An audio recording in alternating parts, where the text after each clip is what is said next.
कहानी किसान की उम्मीद।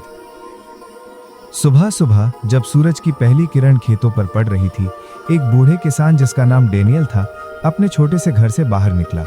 उसकी खेती बहुत बड़ी नहीं थी, लेकिन उसके लिए वही उसकी दुनिया थी। कई हफ्तों से बारिश नहीं हुई थी और मिट्टी सूखी और फटी हुई थी। हर दिन डेनियल अपने खेतों में घूमता, इस उम्मीद में कि कहीं हरी घास की एक छोटी सी झलक दिख जाए। गांव के कई लोग खेती छोड़कर शहर चले गए थे। वे कहते थे कि अब खेतों में कोई भविष्य नहीं, लेकिन डेनियल का विश्वास था कि मेहनत और धैर्य हमेशा फल देते हैं।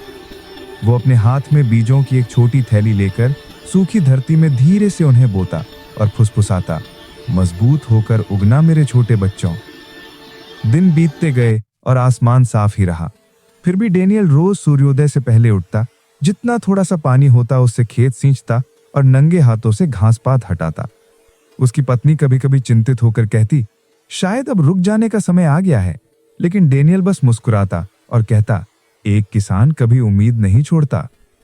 फिर एक शाम जब काले बादल आकाश में छा गए, ठंडी हवा खेतों पर बहने लगी। डेनियल ने ऊपर देखा और कुछ कह पाता उससे पहले ही बारिश की पहली बूंद उसकी हथेली पर गिरी। जल्द ही तेज बारिश होने लगी, जिसने खेतों की धूल धो डाली। अगली सुबह मिट्टी से छोटी छोटी हरी अंकुर निकलने लगे। डेनियल चुपचाप खड़ा रहा। उसका दिल खुशी से भर गया। उसे पता था कि सफर अभी लंबा है, लेकिन मिट्टी से झांकती ये छोटी सी जिंदगी एक वादा थी। एक वादा कि उम्मीद जब मेहनत और धैर्य से सींची जाए तो हमेशा खिल उठती है।